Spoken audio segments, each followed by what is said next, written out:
Okay, good afternoon. I call for the adoption of the agenda of the 71st meeting. It's been moved by Councillor Dyson Edmonds, second by Councillor Compton Hobbs. All in favour of the motion? Aye. Aye. Contraminded? Carried. I understand we have one delegation, Mr. Williams, which you will...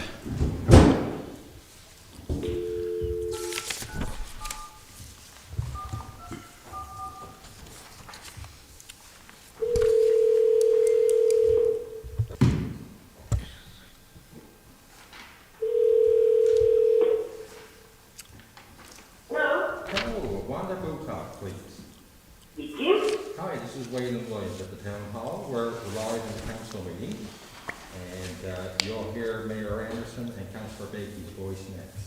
Can you hear me okay? Yes, I can. Perfect.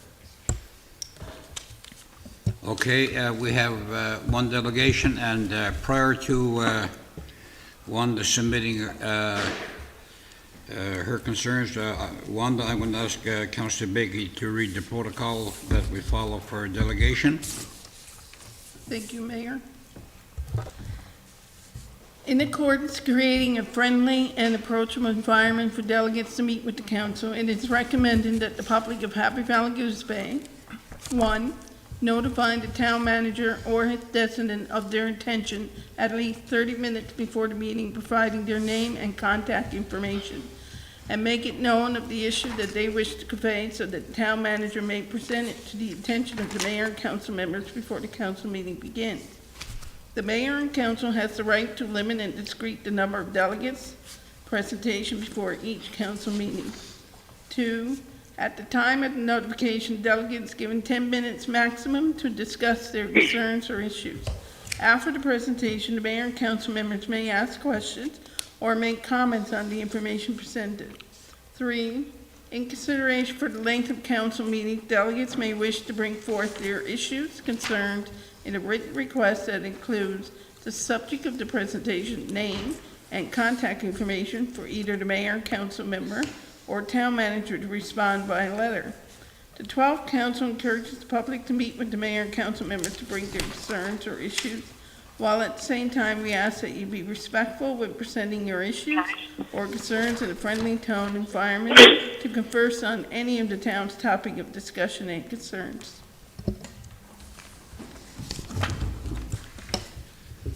Okay, and with that being read, Wanda, you're free to go to do your presentation to council. Okay. Well, sorry I'm not there, but with this COVID, I'm a little nervous with my medical asthma and that. So, and first of all, I'd like to say that this business has been open for 35 years, paying tax and employing many, many people, right? So, that being said, I would like to take this opportunity to express my concerns regarding the application of the mobile hairdressing. First of all, COVID-19 restrictions has caused our business to take a big cut in revenue, and we have struggled to continue our service. First, of course, closing for 3 months, and then once we were allowed open, we had to follow strict guidelines and regulations set in place by our provincial health minister. No walk-ins was allowed. Now, you have to understand this was a big part of our business. Walk-ins between colours and whatever. If we have a colour now, we have 2 hours, 2.5 hours set out. We could probably take 1 or 2 walk-ins. We're not allowed any of that right now. So that's taking a large part of our business. Strict cleaning protocols. I've hired extra staff to ensure cleanliness is on top quality regarding everything is washed down and wiped down daily. We cannot longer accommodate family members, only 1 person at a time. Clients cannot come in the shop like they had before to browse the products, and we sold a lot of products. But now the sales are big time down because they can't come in. Of course, having to spend more money on mass sterilization equipment, regulations, more time to clean and disinfectant. For example, every cape, every towel that we use has to be washed. Every utensil, our combs, our brushes, our clippers, had to be washed, then placed in a cleaning solution for 10 minutes, and then placed in a disinfectant for 15 to 30 minutes. You have no idea, guys, how much damage this is doing to the equipment. We have not even been open 6 months, and I can guarantee before the next 6 months, all my equipment, my stylish chairs at $1,000, my shampoo chairs at $800 or $900 all had to be replaced because of spraying every customer. Anyway, with that being said, owning a storefront business has been many challenges for us, but often an environment thriving and a cleanliness set forth by the regulations. Making it a safe environment is helping to control the spread of COVID-19. So with the stylist entering your home, this could be a great risk to you or the clients that he would be serving. Is the home sterilized, clean? How many people are living there? What was happening there? Was there a party? Was there a dinner party? Anything. These are all disturbing questions that we have to think about at COVID-19. I would be gladly to hire this individual under stricter rules, as I have been advertising for a long time for a stylist. So if this individual is approved, you will be setting a precedent for all hairstylists. Anyone can do it with no overhead, skim the taxes, etc. Why wouldn't they? So basically, I'm asking you guys to please do not approve this mobile business, and it not only affects our store front business, but is increasing the risk of transmission COVID-19. So that's how I feel about that, and I'm hoping you take it in consideration. I feel strongly about that, and I'm hoping you'll listen. That's all. Okay, thank you for your presentation, and as was read in the guidelines, council do not normally engage in the debate when people do make a presentation. However, you've outlined in your letter your concerns, and I can assure you that council will take this into serious consideration. We will certainly do our homework, and we will get back to you. I appreciate that. Thanks very much for listening to me. Thank you. Mayor, Bye. I'm sorry. just, I'm sorry, Wanda, just 1 second, please. not to engage in any discussion, Wanda, this Yes. matter is coming before council this evening, and Yes. council will have a discussion at that time and certainly take it under consideration. So you Okay, should, so you should keep listening, Wanda? Keep listening. Okay. Yeah. Okay, thank you.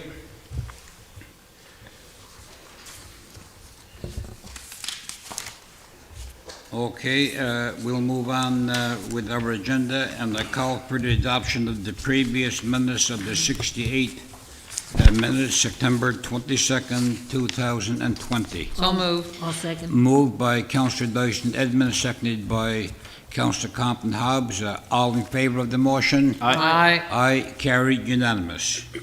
A motion to adopt the minutes of the 69th minutes, September 29, 2020. So moved.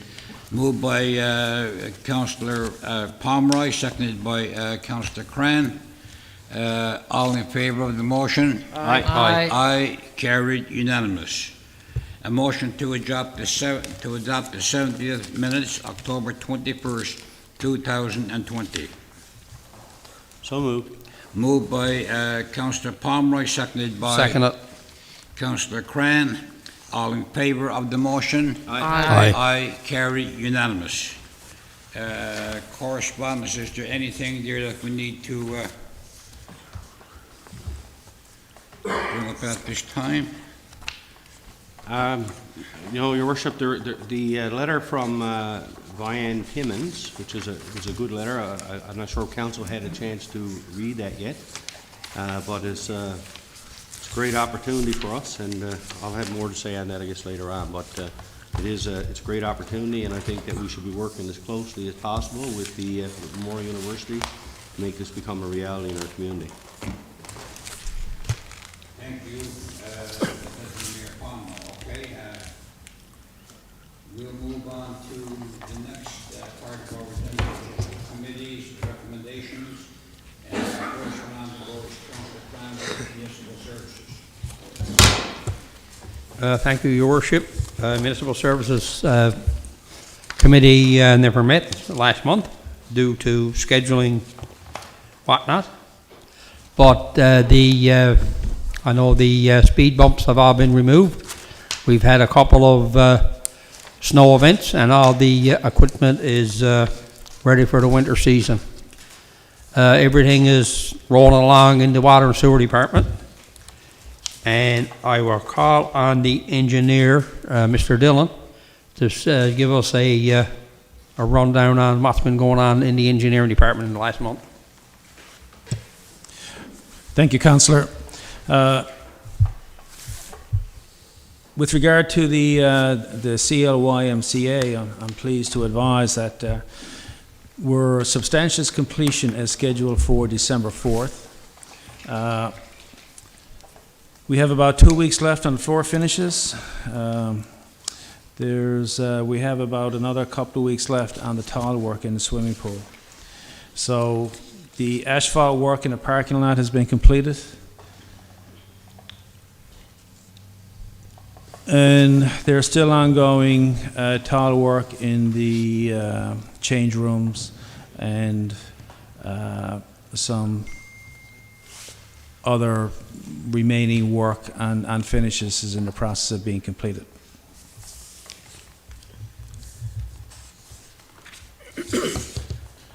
The lift station upgrades project has been completed, and the consultant has visited the site for a final inspection, and there were some minor deficiencies noted, and the contractor is in the process of having them looked after.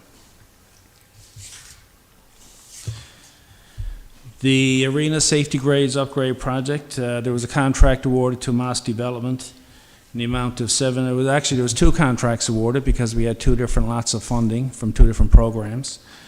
There was a contract for $772,821 and another contract for $80,500. And completion of this project is expected in early December.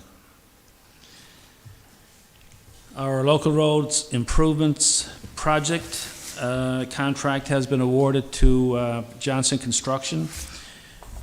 They've accepted the terms of the contract, the terms of the award, and the amount was $5,582,731.93. There will be no construction completed this year. Construction is expected to start in the spring of next year.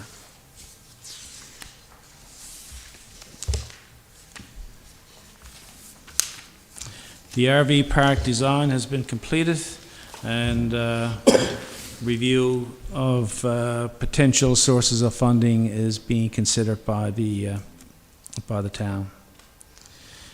The AVL implementation has been just about installed. There are 4 or 5 vehicles left to have the hardware installed. We do have the software for review for the implementation, and I expect myself and the superintendent of Public Works might take a few hours to have that totally up and running. We've received our aerial imagery for our pictometry software, which is very impressive and will certainly aid us in our future endeavors with our infrastructure and especially in our permitting and planning processes. High roof service fan is still, contract has been awarded. We don't expect to receive delivery of that until at least January because of the COVID shutdown with the vehicle manufacturers. The Husky backstop fencing project has been completed,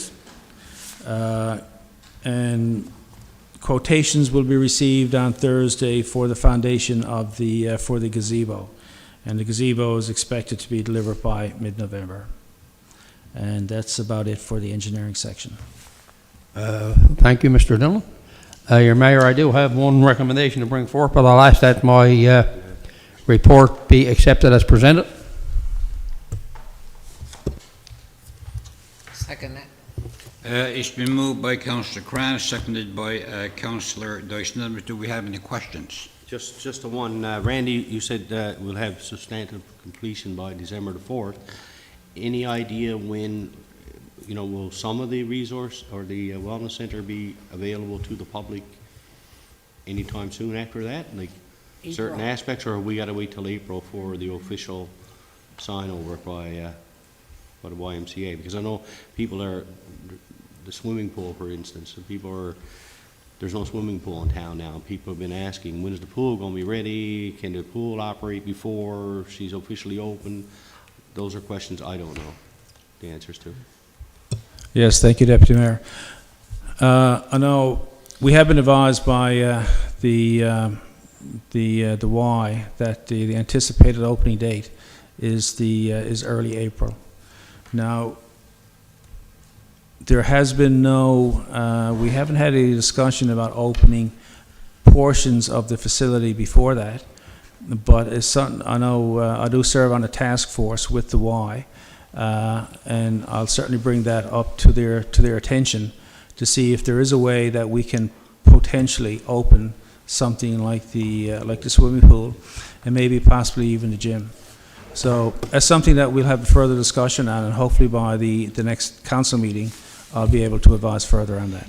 And I'm just also wondering if there's, maybe the town could go to the province and have the province assist us with that, because they operate the training center with staff.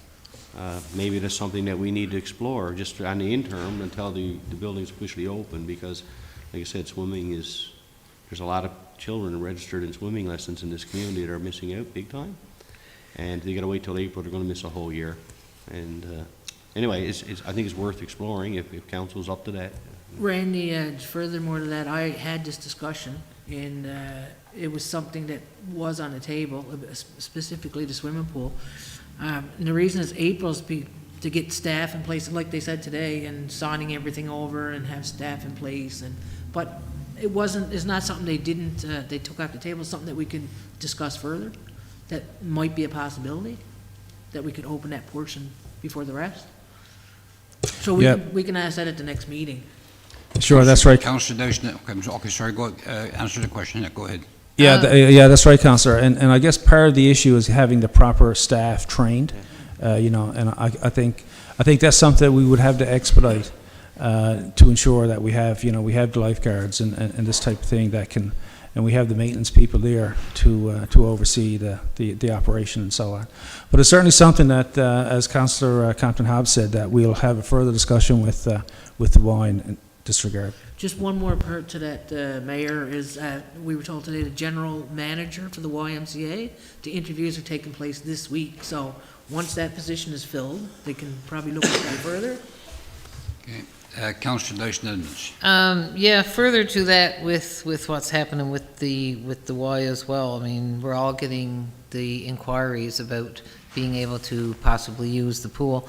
One of the concerns that I brought up as far as a year and a half, 2 years ago, was the operation of the daycare in the Y. And we had expressed our concern over not having enough qualified ECE workers, and we were told back then that it was something that was going to be looked into. We're looking at a few more months yet, and we still have nothing concrete from them, or from whether it's going to be with Kona or whoever. So if we could get an update on that as well. I mean, we all know what's happening even with the pumpkin house. I mean, they're closing rooms every day because they haven't got the staff, so this is a big issue. Randy, you want to speak to that, or you want me to? Because I know we had a discussion on it today, so you can, go ahead. Yes, Councillor. I know that the Y are actively investigating trying to get the ECEs in place. I don't know, they have had discussions with one of the provincial educational institutions where they can possibly train some of these ECEs and hopefully get this issue straightened away. And he also mentioned that it could be expedited, the training, and he'll have a further report for us within the next month. And he talked about the $25 daycare provincial government fee too, right?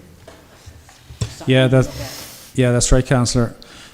There is a $25 a day maximum daycare fee for parents for the children that will also have to be considered in the overall rates for daycare associated with the children.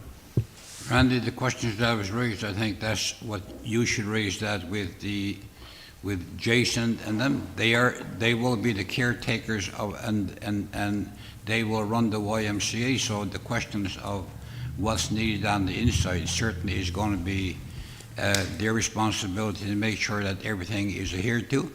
So maybe you should have that conversation with Jason to, to get it up front. And also, with regard to the government, like we're still looking for a meeting with the government. And also, I raised a question to you, like snow clearings. That's an extra cost that's going to be to the town. And I raised the question as to find out for council, what's the best way to do it? Should we contract it out or should we do it ourselves, and at what cost?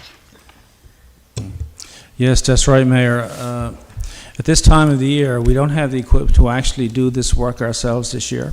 So the intention for this year is to call a contract for snow clearing, and I'm in the process of actually putting together tender documents. So we should have that out within the next week, and we'll see how this goes this year. And if council decides next year, it may entail the purchase of additional equipment and possibly the hiring of additional staff to keep that parking lot cleared, or we can continue with the option of having it contracted out. So you would, once you figure out the cost and so on, council will be briefed on to what the procedures are and what options we have? That's right, Mayor. As soon as we get the quotations or the tender comes in, the results, I'll prepare a briefing note for council to apprise them as to what the status is. Okay, and also, could you inform our staff as well of Kellan Drive? The boys have done they've done a good job in keeping the road patch pretty good. And with snow coming, can you again instruct our manager of roads and grounds that if they would do a very thorough repair patch-up on any cracks or potholes that's on Kellan Drive prior to the snow coming? Yes, I will, Mayor. Thank you. Okay, thank you. Just on that as well, Town Engineer, I think we had indicated previous meeting of looking at the possibility of reducing the speed limit on that section of Kellan Drive, reducing it down to at least 40, given the condition of the road and with winter coming on. I think it might be more prudent that council look at that option, because there's been a number in previous years in that rough section. A lot of people tend to go off the road early in the year, and there's no snowbank to stop them when they go off the road. So that's something I think that council had indicated or willingness I'm pretty to sure look we at already that. gave clear direction from our committee meeting. So can we get that followed up and have that supposed to done be done immediately? Next day, I understood. From a safety perspective, I think it might be something that we need to do. Yes, Deputy Mayor, I'll have that implemented, as soon as possible. I got a comment on the Kellan Drive extension. Randy, you did get some new quotes back, and the council's going to be meeting to discuss them on Thursday, right? That's correct, Councillor. Yeah, okay, so that's the quotes that you got at 30 meters as opposed to 14 meters and the other new information that you got, right? That's correct. We have two options there that we're looking at: 14 meter and the 30 meter, as to how we want to proceed with that, because we also. Did you have the quotes in them options? Yes, I do, Councillor. Can you tell us what they are? I don't have them in front of me, but it varies, depending upon the if you consider the contingencies and so on.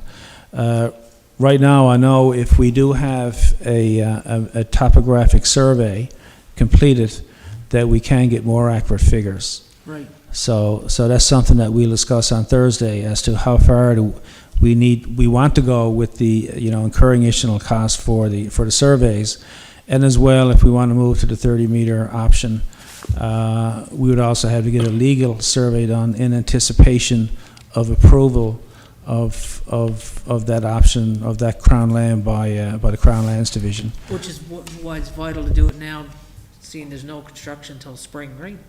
That's right, Councillor, because We would need to do that because before we can get final approval of the Crown land, we need to have a legal survey completed. Then we would have to submit it back to Crown Lands again for formal approval, and we don't want to delay the contractor waiting for this approval to come. Thank you, Randy. And further to that, it was made quite clear to all residents that, it wasn't council's intention to push the road through without concerns, but we looked at the financial burden, and the commitment was made by me as the mayor and all of council that we will go through all the procedures, and if there's any way possible that we can move the road further as per the request of the residents who petitioned the town, that we will certainly do that.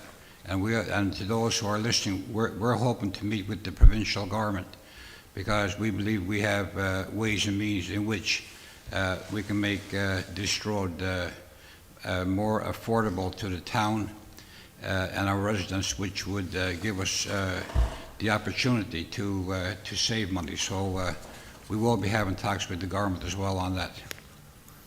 Are there any further questions for Councillor Cran on his report? There being none, all in favour of the report? Aye. Aye. The motion is carried unanimous.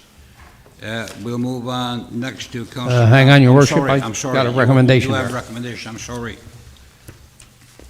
Okay, Municipal Services Committee recommends council award a contract for a front-end loader to Brent Tractor in the amount of $500,422.50. Mr. Dillon, did you want to speak to that? Apparently, there was, something came in, but it was no good. The specs wouldn't right or something? Yes, Councillor, we had previously tendered that loader, and we did take possession of it. But after it was in operation for a period of time, our operators complained about the noise level in the cab. So we did do some testing, and we did find out that the noise level was beyond the spec. And as a result, we had discussions with Tormont and Caterpillar, and we apprised them of our concerns. So they took possession of the loader. They did some other, upgrades and installations and sound dampening and so on.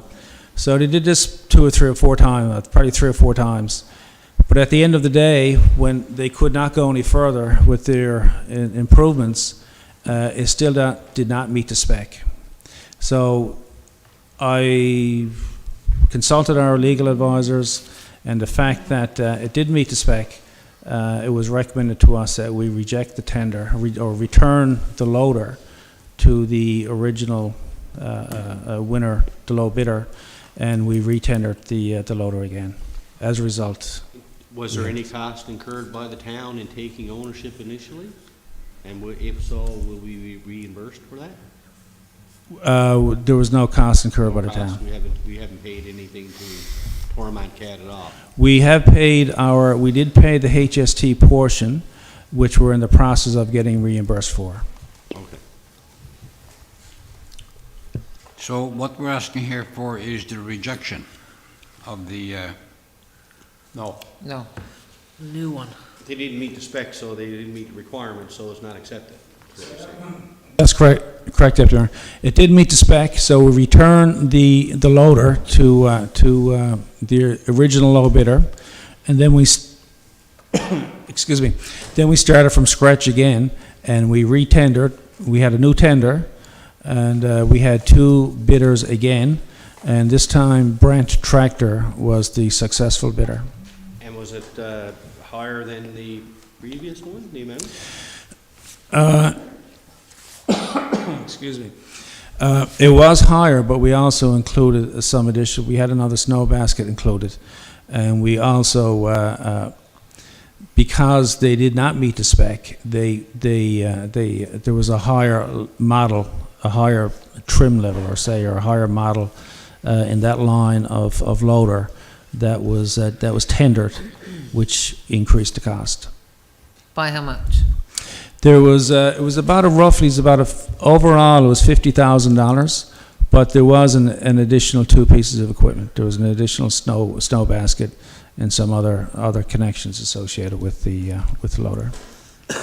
If I could just continue and finish what I was about to say, was that, so we rejected the previous loader that we purchased because of safety reasons and other problems outlined by you and your staff, and that we are now going out and tender for a new loader. That's correct, Mayor. We actually tendered for the new letter. That's been complete. And now that it's been complete, we're in the position now where we can award a contract.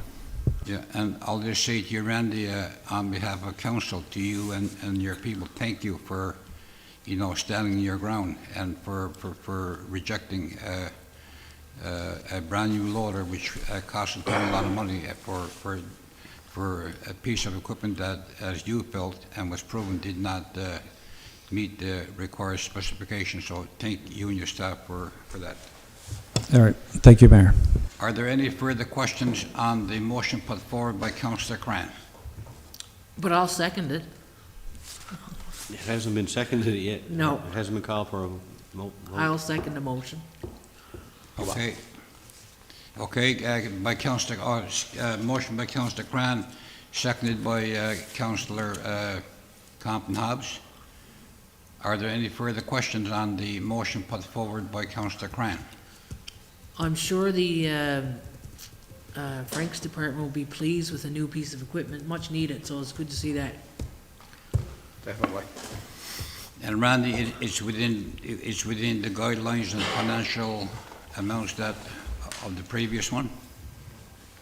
Yes, your worship. It complies with all the specifications. We tightened up the spec on the sound levels to make sure that it met with the ISO standards. And we have a tighter spec now than what they use in other municipalities in St. John's and so on, because we were using their standard, but we felt that wasn't strong enough. So I did some research, and we had a tighter spec with regard to what we were tendering and what we will tender in the future. Thank you. Are there any further questions on the recommendation put forward by Councillor Cran? There being none, all in favour? Aye. Aye, carried, unanimous. Thank you, Councillor Cran. We'll move on next to Community Services and Recreation. Councillor Compton Hobbs. Community Service and Recreation met on October the 5th. Present was myself, Michelle Bakey, Sean Cran, Dominic Demers, Robert Andrews, Waylon Williams, and Executive Assistant Kathy Eddy, and Michelle Northover, the campaign manager, joined us by phone. She gave us an update, and she said she's moving along, and there's lots of potential prospects of people making donations in the future. And just to that one, I actually got a call today, and we received $25,000 today from a committee. She'll have all the details, I guess, for the next meeting, but that's good news that we received $25,000 for the capital campaign today.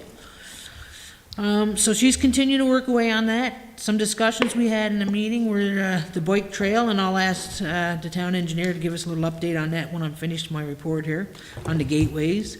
Halloween is a go this year, so the community's pleased with that.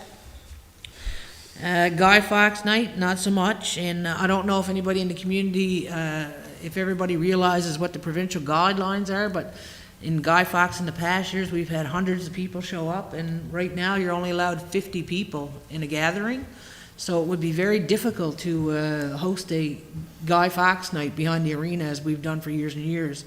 But what we're doing this year is we put out a PSA for anybody to enter their name for a chance to win a s'more kit and a roasting stick, and we have 20 of those to offer to the community. So hopefully people will step up, because a lot of people in the community have backyard fires. Of course, they follow the CSA standards, and So there's an opportunity to use them s'more kits on Guy Fawkes Night. Unfortunately, like I said, we can't do the town event due to the COVID provincial guidelines. So anybody in the community that don't know the provincial guidelines, you could certainly go online and look at them and see for yourself that, you know, you can only have a gathering of up to 50 people. So it would be very difficult to monitor that and control that if we had one in the back of the arena, when we always, you know, usually see hundreds of people out. So unfortunately, due to COVID, that's where we're to with that. And we talked about, and there's also rumors floating around town that there's no Santa Claus parade, no tree lighting. Well, that's incorrect, so I'll straighten that for you tonight right here, that there is a Santa Claus parade on December the 5th. It's gonna look different this year, and we'll be talking about it next week in more detail, and we'll put something out there. And the tree lighting is scheduled for December 3rd, and that'll look different due to COVID. So stay tuned for the details. We'll have something out during the next week or so on more information as we finalize the details. We will have a Santa Claus parade, but it will look different, but just stay tuned for the details. Don't jump the gun out there. We talked about the curling club. There was some renovations done at the curling club. Registration is out there now. Seems to be a lot of interest for people wanting to curl this year. Hopefully their club does well. Everything is working, operation up there, so that's good. Arena renovations are still ongoing. Kinsman Park, we're waiting on a second gazebo, and I checked with the town engineer, and that should be in the mid-November and installed by the end of November, the new gazebo. Birch Island, there's talks ongoing with Healthy Waters Labrador. I know she met yesterday with a couple of the staff, and we're trying to finalize the MOU. Funding, Dominic, who is now unfortunately left us, which is, I wish him well, lost to the community for sure, to the Community Service Recreation Department. But he did, before he left, he applied for funding through COA for a bike trail project, so hopefully that will be fine, will be approved at some point, and we can look at that down the road. Yeah, so that was some of the things that we discussed in our meeting, and our next meeting is scheduled for November the 2nd. I don't think I missed anything. Oh. So I ask you, please accept my report as presented. I second that. Been moved by Councillor Compton Hobbs, seconded by Councillor Dyson. Are there any comments Yeah. on the report? The I got first in line is Councillor Pomeroy. Just a quick question, just wondering whether or not Santa will be self-isolating when he comes for the parade. We got the room already booked for him. Very good, because a lot of kids are probably listening, so they want to know that he's going to be safe. Councillor Dyson Edmonds. Just a shout out now on the curling club. The volunteer committee that runs it has been reaching out to different organizations and companies in town for sponsorship for a spot up on the walls or in that area. So I encourage anybody, any community-minded business or group to respond to their request, because they are all a bunch of volunteers, and the membership is definitely growing up there.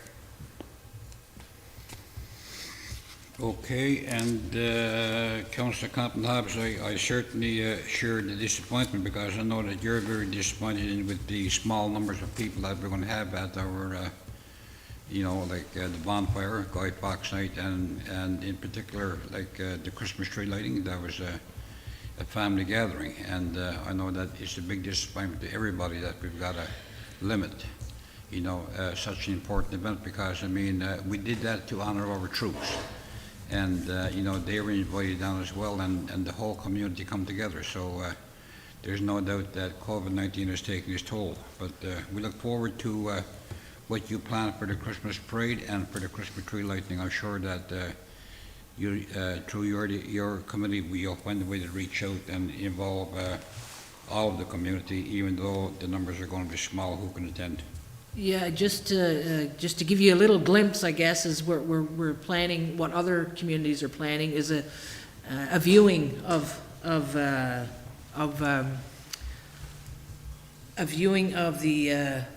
floats, geez, I couldn't get it out, of the floats, and we'll still have Santa and whatever, but that's just a little glimpse. It may look a little bit different, but because we've had such a hard year and there's so much negativity floating around these past few months, weeks, COVID, whatever, but I think the Christmas parade always, and the tree lighting, certainly lifts the spirit of the people in the community, and I think we need whatever I can do, and the council and our committee, the Community Service Recreation Committee, and the staff, that we can do to bring up the spirits of the people in Goose Bay, I think we need to do it.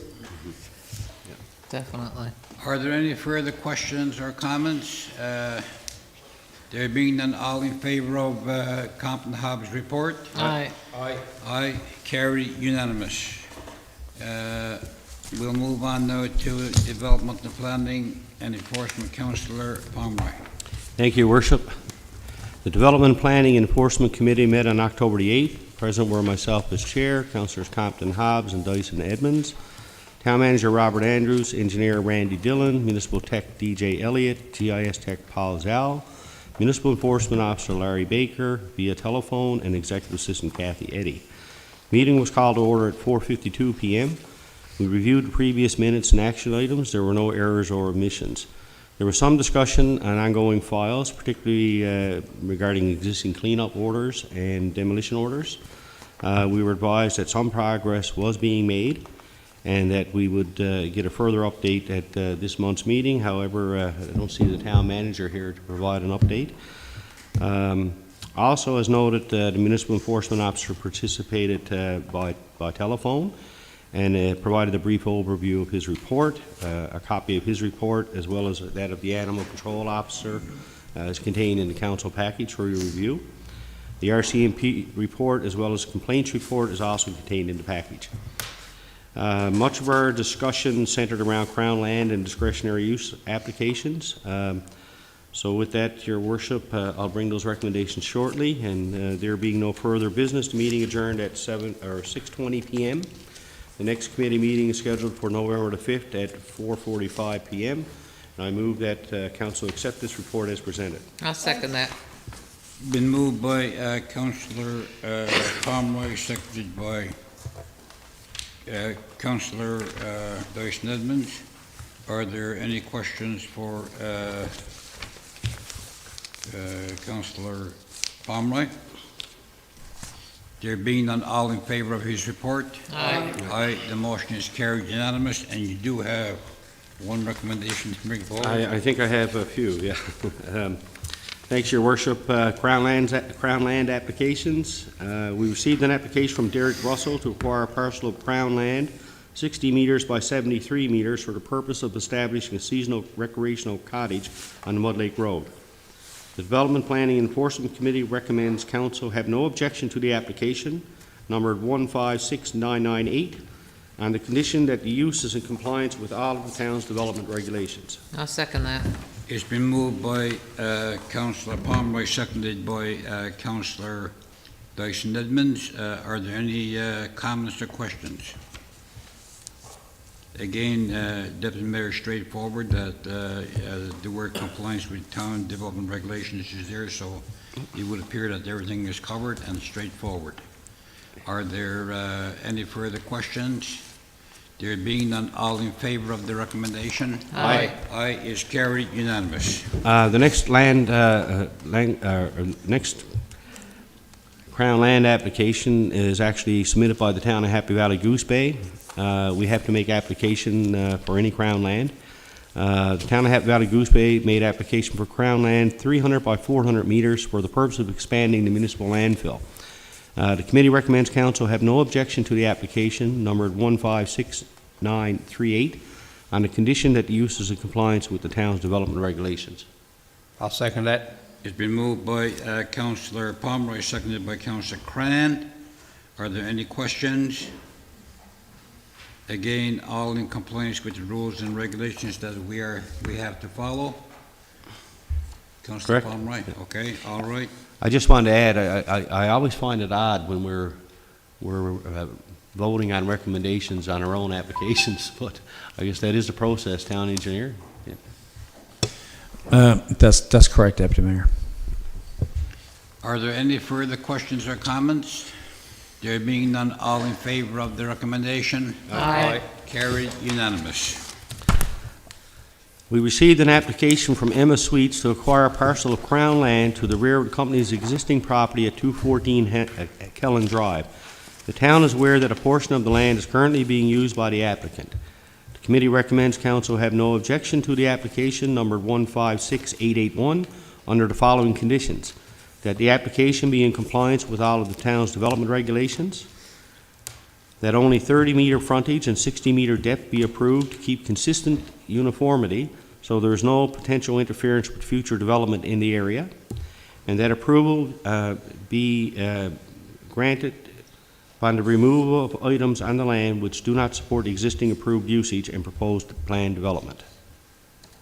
I'll Been second moved that. by Councillor Palmer, seconded by Right here. Councillor Cran. Are there any questions or comments?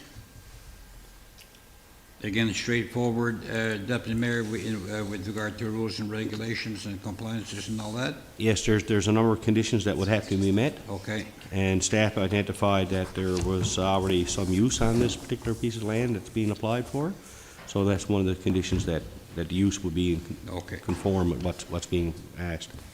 Okay, it's been moved and seconded. There being no further comments, all in favor of the motion? Aye. Aye, carried unanimous. Okay, thanks, Your Worship. A number of discretionary land use applications. We received a discretionary land use application from Mr. Chris Cabot to construct a seasonal recreational cottage at Groves Point Road. Committee is recommending approval based with the following conditions: that use be in compliance with all of the town's development regulations, and that the applicant complete a building development agreement at the applicant's cost. Been moved by Councillor Pomeroy, seconded by I'll second that. Councillor Cran. Are there any questions or comments on the application put forward? Again, Deputy Mayor meets all the, have to meet all the rules and regulations. Correct? Okay, are any further comments or questions? All in favor of the recommendation? Aye. Aye, carried unanimous. Similarly, Your Worship, we received a discretionary land use application from Ms. Grace Cabot to construct a seasonal recreational cottage, again on the Groves Point Road. Committee is recommending approval with the following conditions: that the use be in compliance with all the town's development regulations, and that the applicant complete a building development agreement at the applicant's cost. Been moved by I'll second. Councillor Pomeroy, seconded by Councillor Compton-Hobbs. Are there any questions or concerns regarding the application put forward? Again, all the compliances will have to be adhered to. There being no further questions, all in favor of the motion put forward? Aye. Aye, carried unanimous. We received a discretionary use application from Mr. Chris Cabot to operate a bio-waste incinerator and animal cremation unit at 1 Halifax Street. Committee recommends council support and approve the application with the following conditions: that a fire and life safety inspection as per NFPA 101 be satisfactorily completed at the applicant's cost, that the applicant provide an application for a change of use at the applicant's cost, that the use be in compliance with all the town's development regulations, with special reference to section 54. I just have to just stop for a second and just to ask the town engineer, is that the correct reference for this discretionary use? It's not home-based business. Section 54, I thought, was specifically for home-based business. Could we just... Which one is that for? 1 Halifax. 1 Halifax, special reference to section 54. I think we'd be safe in saying that the use be in compliance with all of the town's development regulations, full stop. That covers everything. Yes, Deputy Mayor, I'll make note of that, and we can, for the time being, we can take out that reference to section 54 and just make it just compliance with all town development Okay, great. regulations. Yeah, thank you. That should be noted for the minutes, though. Yeah, be noted for the minutes for the next, for the corrected minute. Yes, thank you, Deputy Mayor. And finally, that any required approvals by other authorities having jurisdiction for this type of operation be obtained. Moved by Councillor Pomeroy, seconded I'll by second that. Councillor Compton Hobbs. Any questions or concerns regarding the motion put forward? I think it's good on Chris Cabot for bringing this to the town, because a lot of people use it, and, a lot of people are, financially and whatever is gonna benefit the people of Labrador for sure. And just to add, I mean, in the council package, there's a lot of information on the unit in particular that he plans to install there, and it'll be used for all kinds of bio waste. And I guess our Councillor Cran could probably relate to that more than most of us. I can, yep. That some of this stuff is actually being shipped out of the area right now. Or It is. Yeah, so that's good, and that'll obviously have a financially put I know what I better for have. people. What I have to dispose of at my work, I have to call the landfill, and they'll meet me there and dispose of it. There's a section there at the landfill somewhere. For disposing of such stuff, and if I have anything there to be disposed of, I contact them at the gate, and they'll meet me there and go through that procedure that way. But I think it'd be great to have somebody here to look after To it. take care of it. Are there any further questions or concerns regarding the application put forward? Again, Deputy Mayor, that all the complaints will have to be adhered to. There being no further comments or questions, all in favor of the recommendation put forward? Aye. Aye. Aye, carried, unanimous. We received a discretionary land use application from Mr. Richard Lewis to operate a home-based business at his residence located at 12 Mitchell Street. The business, to be called Indigrow Business Management, Inc., will provide consulting services for Indigenous businesses. The committee recommends council support and approve the application with the following conditions: that a fire and life safety inspection as per NFPA 101 be satisfactorily completed at the applicant's cost, that the applicant provide an application for change of use at the applicant's cost, that the use in compliance with all the town's development that the use be in compliance with all of the town's development regulations with special reference to section 54. I'll second that. Been moved by Councillor Pomeroy, seconded by Councillor Dyson-Edmonds. Are there any questions or concerns regarding the application put forward? Again, Deputy Mayor, all the complaints will have to be adhered to and met. Correct. There being no further questions, all in favor of the motion? Aye. Aye, carried, unanimous. We received a discretionary land use application from Mr. Darren Densmore to establish and operate an abattoir at 1 Grand Lake Road. Committee recommends council support and approve the application with the following conditions: that a fire and life safety inspection as per NFPA 101 be satisfactorily completed at the applicant's cost, that the use be in compliance with all the town's development regulations, and that any required approvals by other authorities having jurisdiction for this type of use be obtained. Been moved by Councillor Pomeroy, seconded by I'll second that. Councillor Bakey. Are there any questions or comments? I'll just say, for abattoir, people might not know what that means, so you might want to explain it's a Yeah, well, an slaughterhouse. abattoir is a slaughterhouse, basically. He has some livestock that he plans to process, and needs to have a facility in order to do that. The approvals, one of the conditions is approval by other authorities that have jurisdiction with respect to this. I'm sure it would involve provincial and perhaps even Canadian Food Inspection Agency approval as well before you proceed with processing needs. Oh, sorry. My only concern with this recommendation is that there's been issues in the past, I don't know, he may have it under control now, but roaming cows and whatever on North River Road. One got hit. Yeah, one was hit, so, They have a place to bring them now when they get hit. yeah, so I don't know how many he's increasing it to, but I would, if there's conditions, then the town needs to make sure they're enforced and he's following them. Because I Yeah, wouldn't want to see the animals get loose or whatever. Right, and I believe in the package, Counselor, he does indicate how many animals he has currently. I can't believe, I think it's 9, I believe, if it escapes me right now, but here is application, just bear with me 1 second. So, We currently have 12 cows and have been developing the farm for 3 years. Our hope is to build a bigger barn that will better facilitate our growing herd and an abattoir that will safely process our animals and others that wish to avail of our services. yeah, so I mean, this is new to our town, so maybe, you know, I don't know if you could probably educate the public of what he's doing once it's Yeah. up and running, just in case somebody do come across anything that they're not aware of. Sure.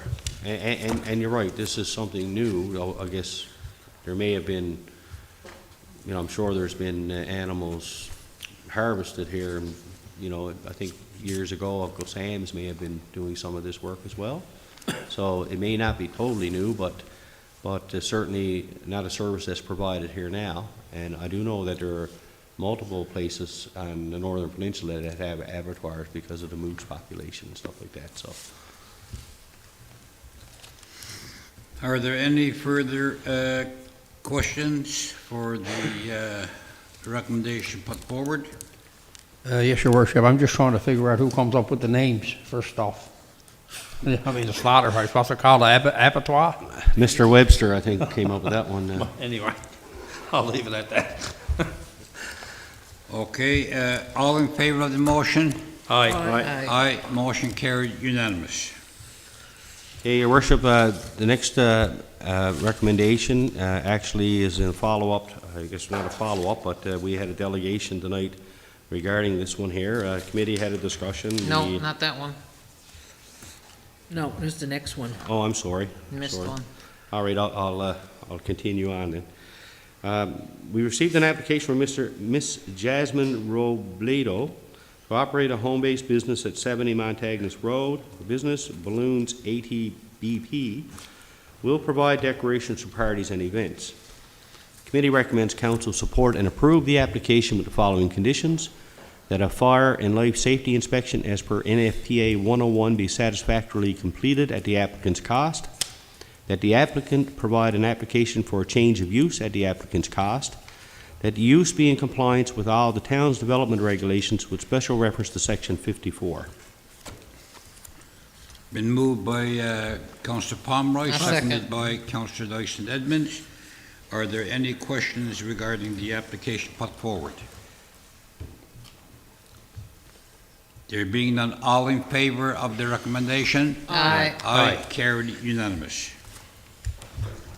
Okay, your worship, the one that I mentioned previously regarding a hair salon, I'll go through the recommendation, and I will just add that as a committee, we were not really sure which way we would go with this one here, and we did seek other information.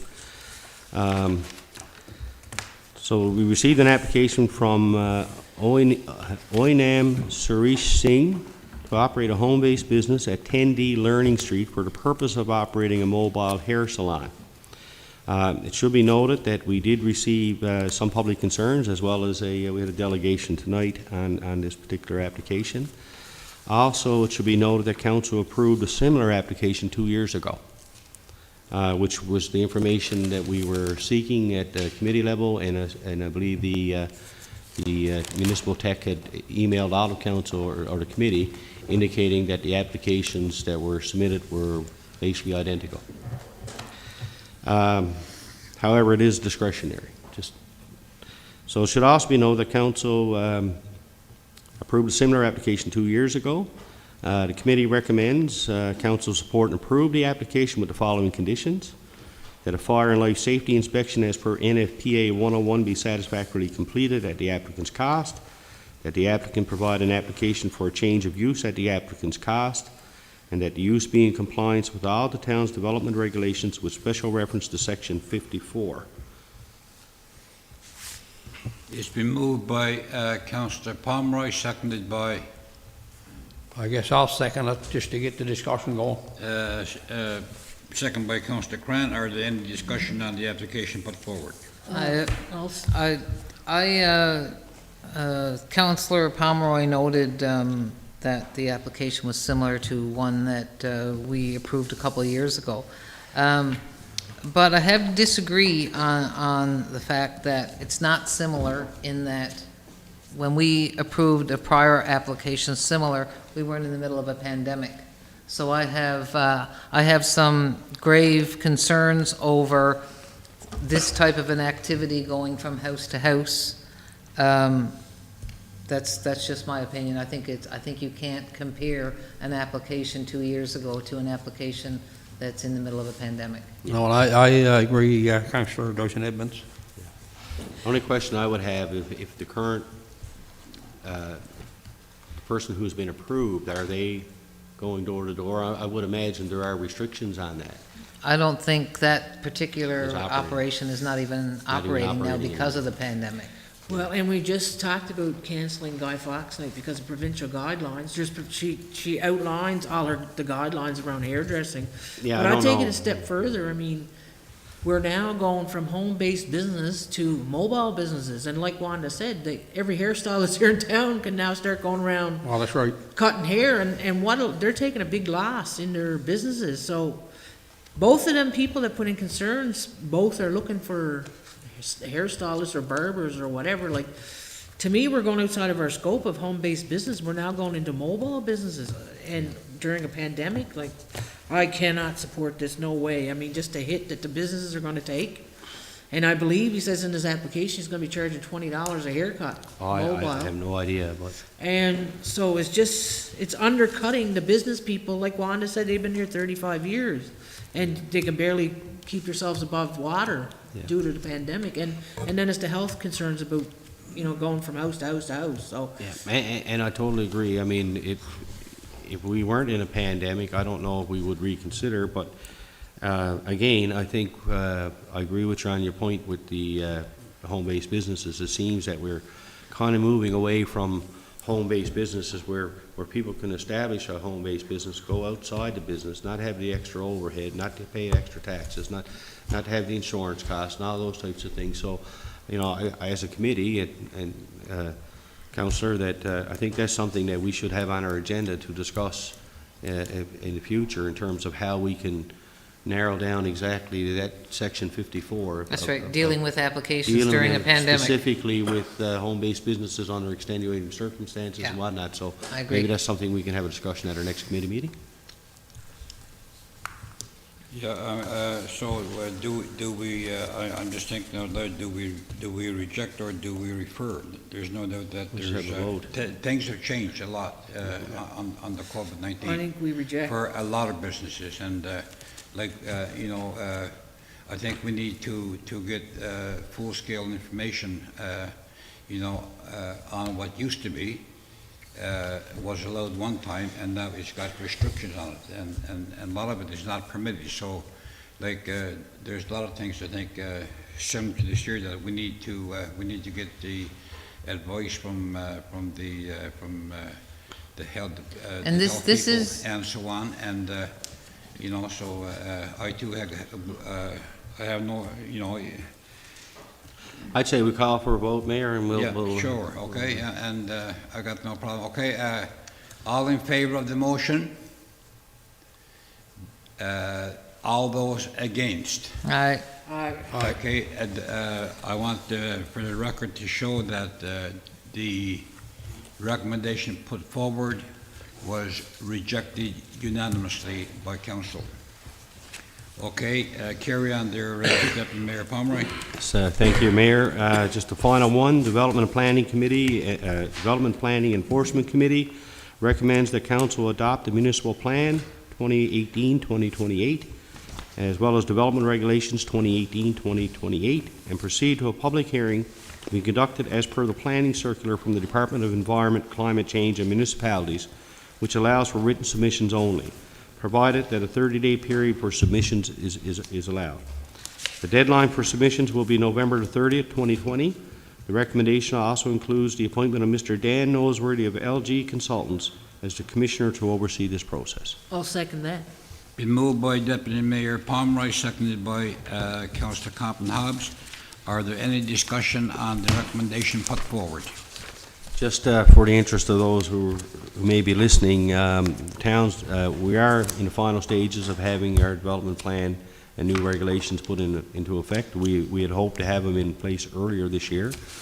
But there's been some issues, obviously, and so now we're in the process, hopefully by November the 30th, and I believe the town engineer can correct me, and then once from there, then it goes to the provincial minister for approval, correct? And then it has to be gazetted, become law? If you can just... That's right, Deputy Mayor. After the consultant does his report, he submits it to council. Council will review it, and we can comment on the report. We can agree or disagree with it, and submit our recommendation as to our evaluation of what the commissioner submitted. We will submit it to the minister, and the minister will then review and make a final recommendation. I guess realistically, we're not looking till early in the new year, or perhaps early spring? Depends upon the timeline of the minister once the minister gets it and his department does their final review of the recommendation by the commissioner and our comments, if any. The quicker, I know you know this, Randy, but like this is supposed to be done in September. Now we're going into January, February. So the quicker we can get it done, the better, obviously, eh? Yes, Councillor. Unfortunately, we put out an RFP for a commissioner. Yeah. And we didn't get any responses, so then we had to look for someone who was actually professional in this type of work. Yeah. So myself, I did discuss this with Anna, and we did come up with this particular consultant who does a number of municipal related amendments and commission and serves as a commissioner and so on. So we thought this was a very appropriate and appointment for this particular consultant. Are there any further questions or comments on the recommendation put forward? There being none, all in favor of the recommendation? Aye. Aye, carried unanimous. I do believe that puts an end to your Yes, thank you, Your Mayor, recommendation. Your Worship. Yeah, thank you. We'll move on to Councillor Dyson Edmonds, Economic Development and Public Engagement. Thank you, Mayor. The Economic Development and Public Engagement Committee met on Tuesday, October the 6th. I called the meeting to order at 12:10. Present there was myself, Councillor Compton Hobbs, Town Manager Robert Andrews, Public Relations Special Events Manager Waylon Williams, Director of Community Development Research Brenna Jahar, and Executive Assistant Kathy Eddy. The Public Relations Special Events Manager's report was presented for review. The manager advised that he added a section to the town hall. The website features for YouTube audio links, and it was also included embedded links to previous meetings that were live streamed. He is continuing to work on the RFP for website redevelopment. The town app is working as expected with no technical issues, knock on wood. Of course, this continues to be very helpful during this pandemic with a lot of PSAs being put out, of course. He also resolved an issue with the mics. Finally, we can all talk without cutting each other off, and the audio, I'm assuming, is working better. I guess we'll know after we get some feedback after tonight's meeting. He also spoke regarding a meeting with Slick Media about live streaming operations and is waiting further info that he can bring forward in a briefing note to the committee. He had no recommendations at the time. The Community Development Research Report presented by Brenna was quite extensive. She came in and hit the ground running, that's for sure. She attached the committee's report.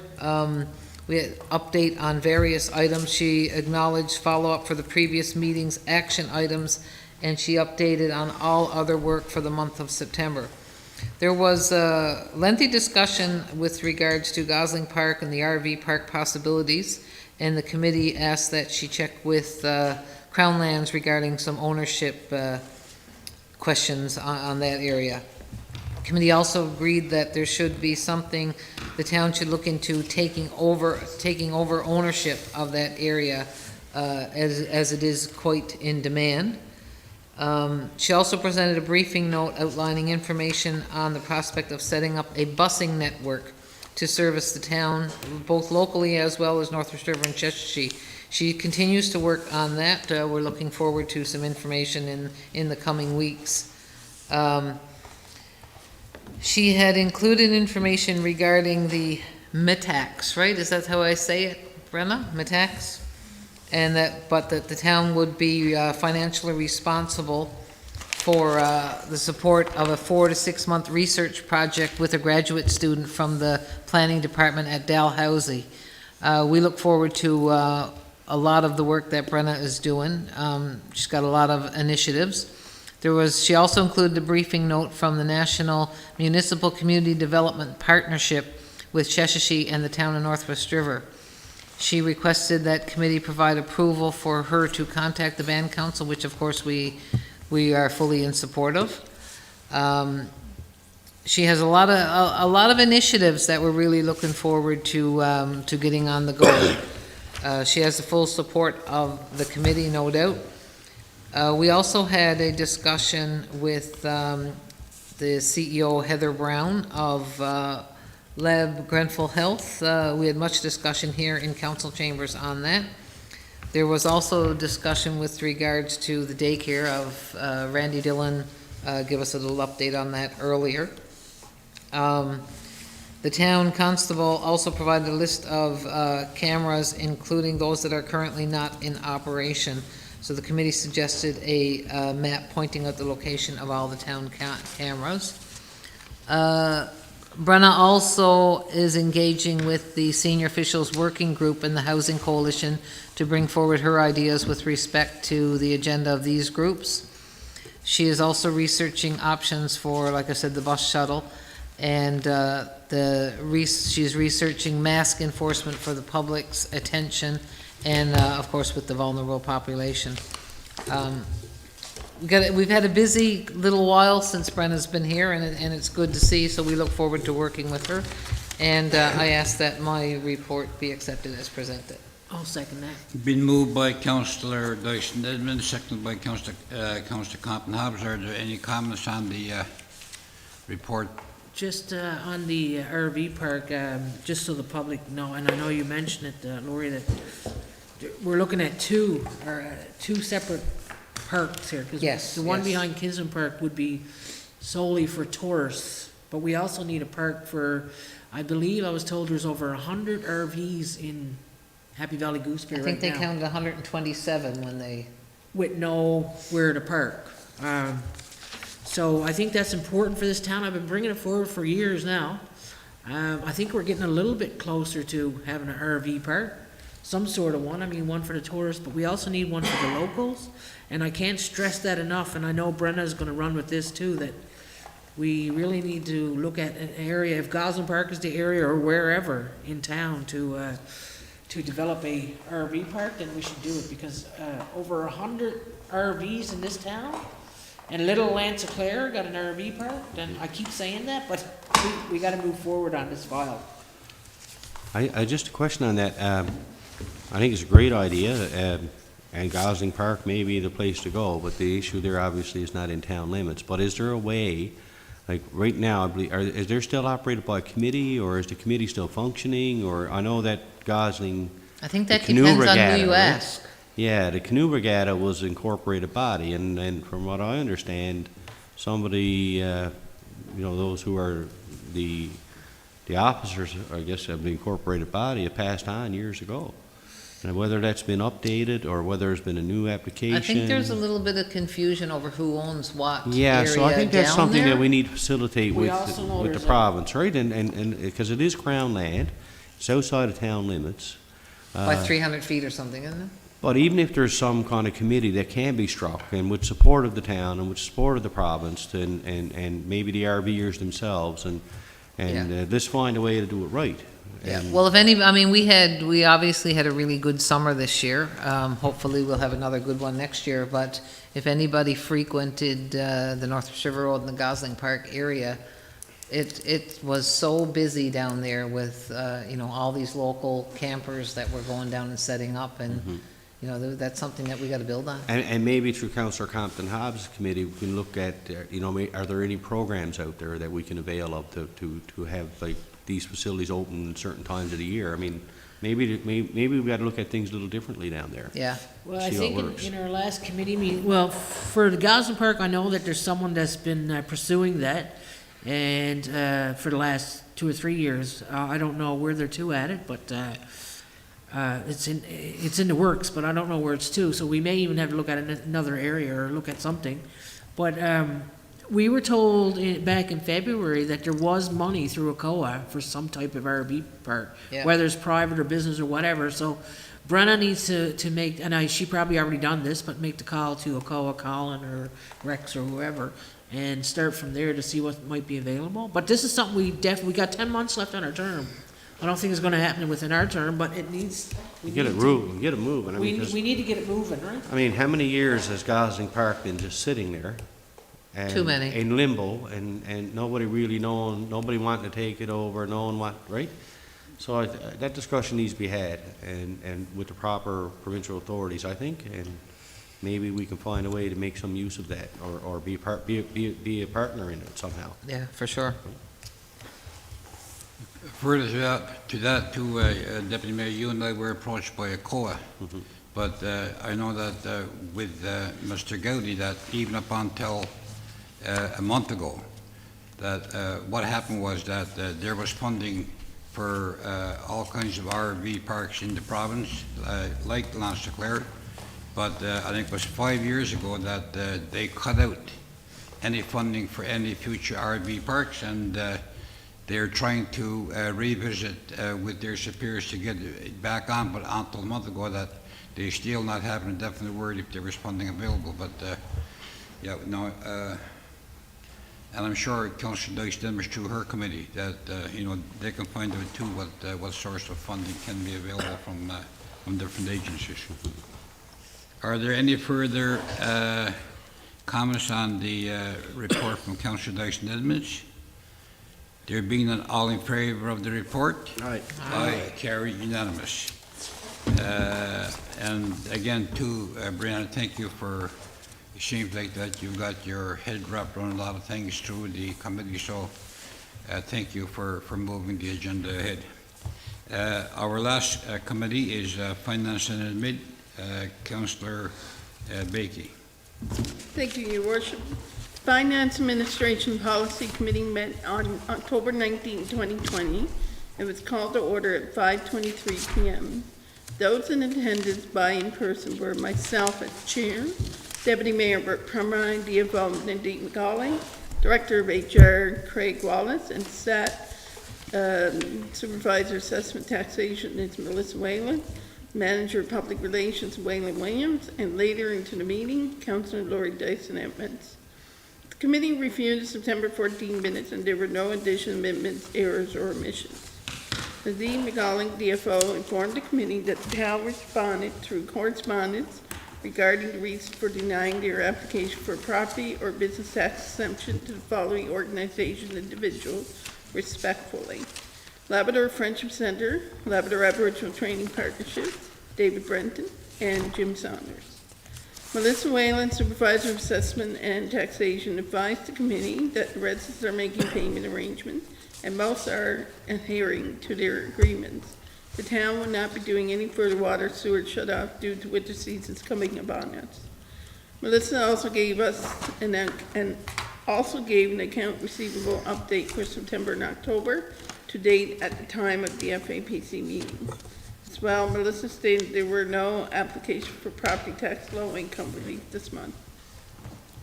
Melissa gave the committee an update that Mr. Dave Pollack has agreed to continue and perform the duties of Town Assessment Review Commissioner. A motion will be put forward later about disappointment.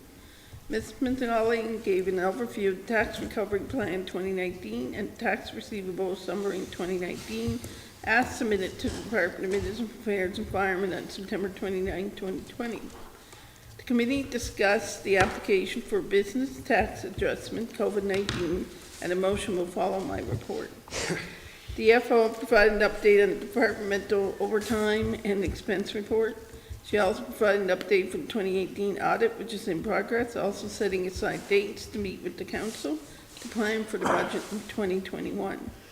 I would like to thank those individuals, groups from the SPCA and the Grand River Snowmobile Club who did their presentation to request town support and funding for their organization. Ms. McGolling provided the committee with an overview of tax receivable collection, a discount report, and lastly, a request from Councillor Lori Dyson-Evans, a list of legal fees for 2019-2020. The FAPC has agreed that we will only meet if necessary in November due to the many budget meetings that will take place throughout the month. There being no further business, the meeting adjourned at 7:32 p.m. I now ask the council to accept this report for record keeping of the Town Council public meeting dated October 27, 2020. I'll second that. Been moved by Councillor Baker, seconded by Councillor Cran. Are there any questions regarding the report? Councillor Pomeroy. Yeah, just not a question, I guess maybe a suggestion for the town engineer, or I should say the town clerk. We did have a presentation from the SPCA as well as the Grand River Snowmobile Club, and certainly the SPCA, I believe the numbers, I believe they have over 400 dogs a year that come in from all over. And maybe council needs to reach out to other communities as well and see what they can provide in terms of helping, because it's not only, they're not only doing a service for our community, they're doing a service for the whole region. And very valuable service. I mean, having to take 400 animals and just dogs and I don't know how many cats and who knows what other kind of animals they may take in at some time. But I think that it might be worth an effort to look, to reach out to other communities and see if there's any way that they can provide some kind of an assistance. I don't know if that's something that we can follow up with the town clerk. Yes, Deputy Mayor, we'll follow up with the SPCA. Are there any further questions or comments? There being none, all in favor of the report? Aye. Carried unanimous, and you have recommendations. I do. Appoint Assessment Review Commissioner. The FAP Committee recommends council appoint Dave Pollock as the Assessment Review Commissioner for 2020. I'll second that. Been moved by Councillor Baker, seconded by Councillor Compton Hobbs. Do you have any questions or concerns? There being none, all in favor of the recommendation? Aye. Carried unanimous. Motion to amend. The FAP Committee recommends that council amend motion 9.c of the June 23rd, 2020 council meeting, which read, application for business tax adjustment COVID-19. The FAP Committee recommends that council approve the use of the application for business tax adjustment COVID-19 as presented for businesses who wish to apply to the town council for business tax relief due to COVID-19 response put in place by the provincial government.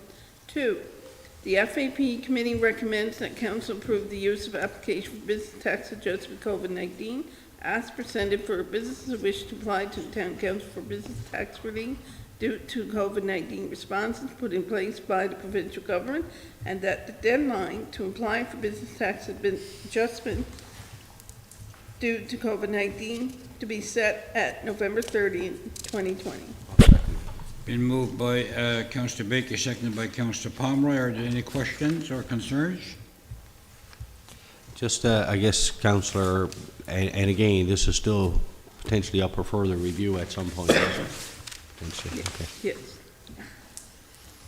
Are there any further comments or questions?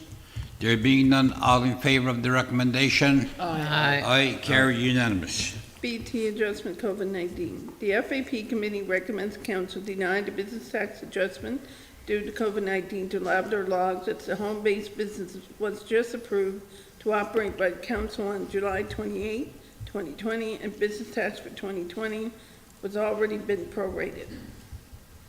I second that.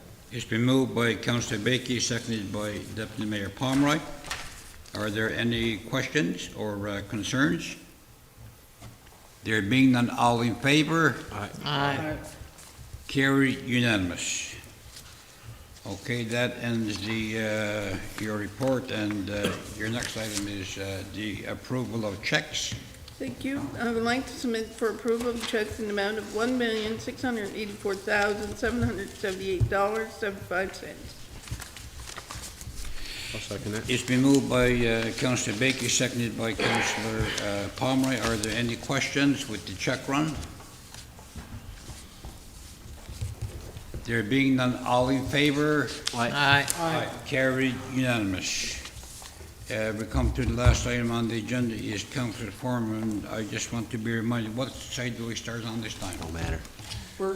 Okay, Councillor Pomeroy. Okay, thank you, Your Worship. Not a lot to say other than, I guess, in light of everything that's been going on recently regarding issues within the town office and community constable, and I think it's important to urge council not to lose sight of the big picture here. We've got a lot of things that's on the go. We were all elected to do the best we can for our community under any circumstances. We've got a lot of challenges, but we've got a lot of opportunities, and we need to try to find ways to seize those opportunities. And in our correspondence today, there's a letter there from the president of Memorial University, and the university is proposing to establish a school of Arctic and pre-Arctic studies to focus on the indigenous and northern-led research and education. And that's really great news.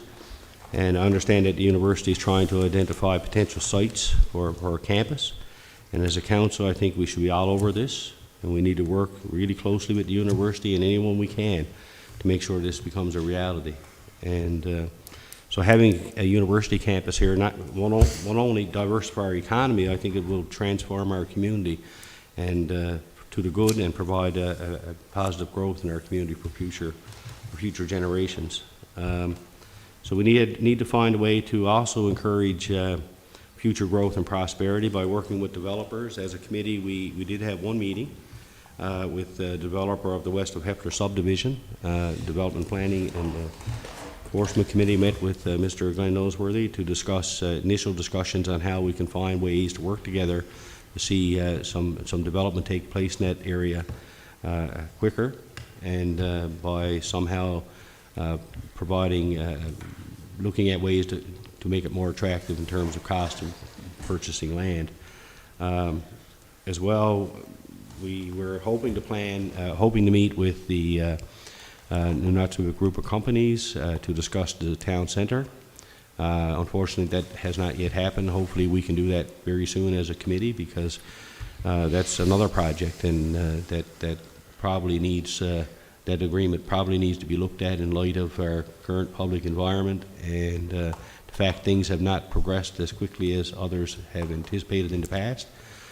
So I certainly welcome that opportunity, and as a town, if we can spur some growth here and some development in our community, and work with all the partners and all the stakeholders, I think that would be a good thing for all of us. But having a university campus, that is tremendous, and like, again, I think that would transform our whole community and provide a lot of good jobs.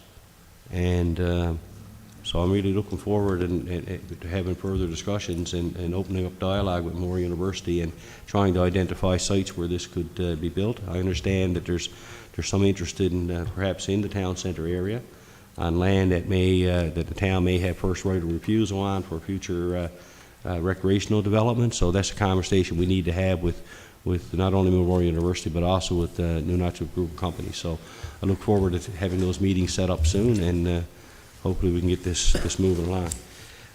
With that, Your Worship, I'll just leave it at that for now, and thank you. Thank you, Councillor Pomeroy. Councillor Cran. Yeah, I don't have a whole lot to say. Just like to thank Perry Shrimper for all he's done for our town, Happy Valley-Goose Bay, and what he's done for the region, and just wish him luck in his future endeavours. That's it for me. Thank you, Councillor Dyson Edmonds. Thank you, Mayor. Just got a couple of things I want to point out. I'm thankful to finally be able to see the crosswalks up off Kellan for the students that are frequenting that area during their lunch hours and their breaks and stuff. A big shout out to Brenna and Waylon as well. The business awards, they went over very well. It's a little bit different than what it was last year, doing it here online, but Waylon's expertise kept us on track, but it was great. It was very, very well received. I'm looking forward to what Jackie's department is going to do with the upcoming holiday activities. I know last year we were a little bit late getting out of the gate with trying to get some of the activities, some of the outdoor activities. So hopefully now, I'm sure with Jackie's committee, she'll be on top of that. We want to look at some bigger things in light of the pandemic, of course, and some of our activities being downscaled. So, you know, the Christmas in the Park idea and some of the things that they were doing in Lab West that we talked about last year, Jack, I'm sure you're on top of that. My thanks go out to Perry Trimper as well. He's always been very open and accommodating in every time we've approached him on issues. He's always been there for the town. I think it's very sad to see Dominic leave the town. Big shoes to fill there. I'm looking forward to a briefing note from Mr. Wallace on who's going to be replacing him. So hopefully that department will get back in order real soon. We've had quite a bit of sadness the last few weeks with the loss of some very dear elders. The passing of Wilson Williams from Rigolet, our dear friend Judy Blake from Northwest River, Inu Elder Bart Jack, a long fight, and my buddy George Wolfrey from McCovic. A lot of sadness, but I guess we carry on, but my heart goes out to all those families, and keep them in your thoughts in the next little while. But that's about it for me. Thank you, Councillor Dyson Edmonds. Councillor Compton Hobbs. Yeah, I haven't got a lot to say either. I do want to acknowledge Dominic. I worked with him the last 5 years. I thought he'd done amazing work. He brought in a lot of money to the town of Happy Valley-Goose Bay. I would say at least $1 million in infrastructure. And I was very sad to hear that he was leaving. I worked with him, talked with him many times to try to keep him, but at the end of the day, you know, he done what he wanted to do. And I think he's going to be a huge loss to the town, and I thank him for all his work, and I publicly say that I had the utmost respect for Dominic. We had a very good working relationship, and I want to wish him all the best. I'm sad to see him leave, but you got to do what you got to do. Halloween's coming up on Saturday, so I asked the drivers out there to use caution, slow down. For the children that are going around trick-or-treating, wear reflectors if you got them. Be safe out there, and I hope Hydro got all the lights lit up, because we've been at them for the past couple months trying to get them to replace lights that need to be replaced, and we're told that their materials weren't here. So I'm hoping Hydro's listening, somebody from Hydro, and that they're going to go around and replace the lights that are not working for the safety of everybody this weekend. And again, we talked about the Santa Claus parade and the tree lighting. Put it out there now to all you businesses and nonprofits and whoever has entered floats in the past. I believe we had 42 last year. We're going to be just as big this year, so get ready. The Santa Claus parade is on December the 5th, so start thinking. We'll get our theme out in the next week or so and go from there. So that's it for me. Thank you, Councillor Compton Hobbs. Councillor Bakey. Thank you, Your Worship. Thank you, Dominic, for all your dedication towards the Recreation Department of the town. I wish you well in your new role. You have been very big asset for this town, and we will greatly miss you. It's great to hear the curling club is up and running. Thank you to the volunteers keeping the curling club active in our community. And I want to thank Perry Tripper for his dedication service to Lake Melville, Church Falls area. My condolences to Bart Jack, Judy Blake, and George Wilbury's family. I look forward to what plans are in place for Santa Claus parade and the Christmas tree lighting of the Christmas tree. Yes. Tree lighting. Yeah. And that's it for me. Thank you, Councillor Bakey and Deputy Mayor Pomeroy. We met with Vian Timmins this summer here, and I had her present to the combined councils 2 years ago about a campus for Labrador, and it received unanimous support. And as I mentioned to you, that they will be looking for parcels of land. So I would suggest that you carry on. Received a call yesterday from a gentleman who has expressed an interest in wanting to build a long-term care unit in Happy Valley-Goose Bay, and so I told him to, when he's ready, to put in his notice to meet with the town and to outline his goals and objectives. I want to say thank you to Dominic Damaris for all his work. And, you know, some people say that, you know, anybody can be replaced, but there's sometimes when it's going to be difficult. And I think, you know, it'll be very difficult for anyone to come in and to replace the work that Dominic done. Perry, thank you for all you've done. Not easy living in the spotlight. I know all about it. And I wish you and your wife all the best. Bart Jack, I had the opportunity of coaching 3 of his sons in minor hockey, and it was always amazing that on the most stormiest day, that Bart Jack could get his children either to the base arena or to the Valley Arena for a hockey game at 8 o'clock in the morning, while a lot of the locals couldn't make it. And Bart believed in everybody. Even though he fought long and hard, you know, he believed in everybody. And for that, I think that he is a real legend for supporting the role of Labrador and all of his people.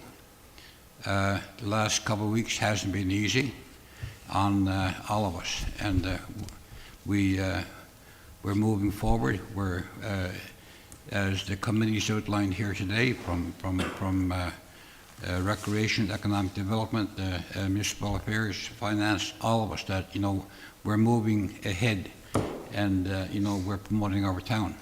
And again, to our staff who puts countless hours in, that far too often I think that we forget that they're the ones too who we lean on many times. So I wish everybody a happy Halloween, and with that, I call for a motion to adjourn. Motion to adjourn.